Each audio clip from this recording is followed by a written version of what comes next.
Harris and Trump are getting ready for Tuesday's debate in sharply different ways. Of course they are, because one does his homework and the other one doesn't do his homework. I used the same gender because you thought I was thinking I was going to say, see, neither are my favorite people in the world. I endorse nobody, and the views expressed on this channel do not reflect those of any group or organization. Just to make sure you know that I'm not a fan of either candidate. But here's the thing: one is a person who actually was probably in a debate club in college because she is a prosecutor, and he is a guy who says, "I'm going to wing it."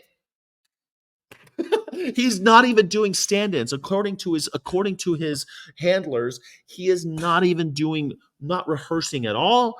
Nothing. She's locked up in a room doing, I can answer every question on policy in 2 minutes or less. I had to do it because that's the rule. You got to do it in 2 minutes or less.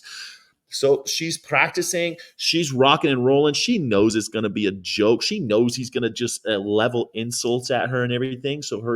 I think, like what I'm hearing, she's trying to get crisp, concise answers. And I think that'd be a welcome, a breath of fresh air. The last debate had two old dudes in their 80s arguing about golf scores. That was the last one. Two old assholes arguing about golf scores. So I think that this one, no matter what, September 10th, man, it's just in a few days. I can't wait. In 3 days' time, we're going to see this. I'm looking forward to it. I can't wait to see, Donald Trump says, "Oh, I do so many things, you folks. I always talk to all these people. Man, you talk to Sean Hannity, bro. He's super friendly. All you do is talk to bootlickers all day. That's why you get all bent out of shape when you talk to someone that doesn't agree with you, buddy.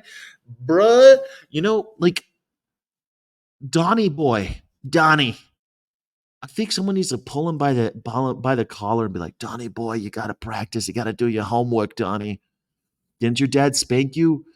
I heard your dad was like super abusive. Didn't he spank you when you didn't do your homework? No. What was he beating you about? What did he beat you about? My dad beat the shit out of me, but he always said he had a reason. It's like because I didn't do my homework or I didn't look at I didn't give enough respect or something. Was that what it? Can't be any of those things. He's not respectful. Doesn't do his homework. What was he getting beaten over? I never understood that. Like his brother's a raging alcoholic because of the abuse that they endured as children. So I wonder, like, what was he getting beaten over if he's still not doing his homework? Like, it seems like a lot of wasted beatings. You know what I'm saying? Like, I hate to make jokes, but I was also violently treated as a child. So I think that, like, I don't know. I wonder what the hell goes through his brain. I would be so embarrassed if I got up on stage and I didn't know my shit. Like, here you are. You're supposed to know about these 10 things, Donnie. We're going to talk for 90 minutes about this shit. And he doesn't know? Wow. Anyway, she says that she's locked in a room. She's got people standing in, pretending to be him. She's pumped. She's doing her push-ups. She's like Rocky in Rocky 4, where he's like in the winter and he's doing the crunches and he's lifting up the rocks and running in the snow with the Russians. So the KGB car has to like break down and can't follow him anymore. That's what she's doing. She's doing the Rocky 4 montage. That's what's happening there. And I'm really excited. I don't know. Are you excited about it? The vice president is cloistered in a historic hotel in downtown Pittsburgh where on her off time she can hang out with the people in a swing state and she can hone crisp 2-minute answers per the debate's rules. She's been working with aides since Thursday and chose a venue that allows the Democrat to do anything she wants to do. She can mingle with some swing state voters. Trump, on the other hand, publicly dismisses the value of studying.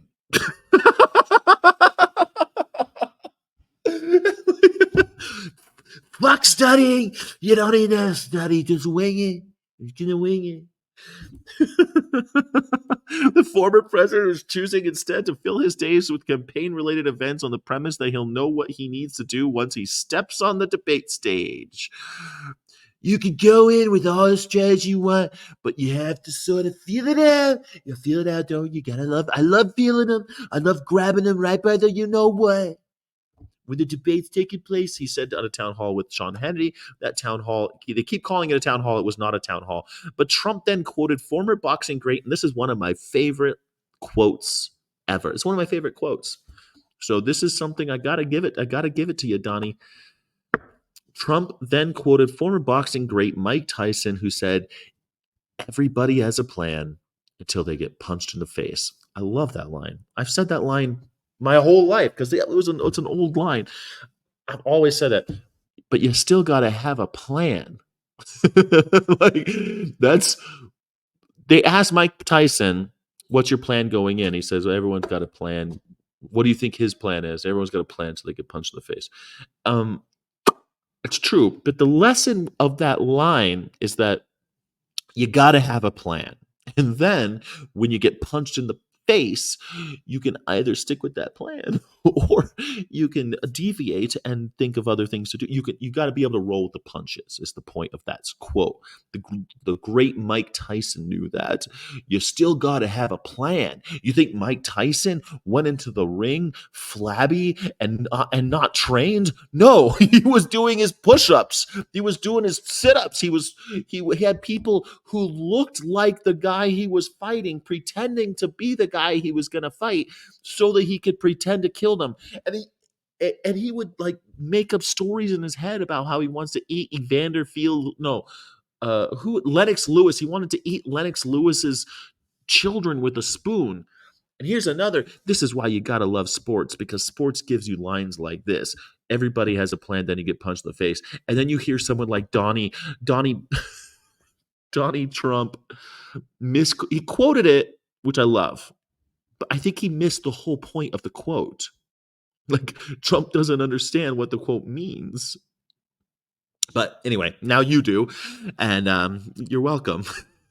Fuck me, like studying. Fuck studying. Stupid. You need to study. You need to study.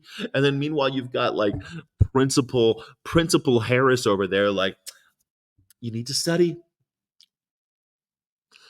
I hate her condescending. Like she's so principal vibes, man. I hated school principals. I'm sure that there are a few lovely principals out there.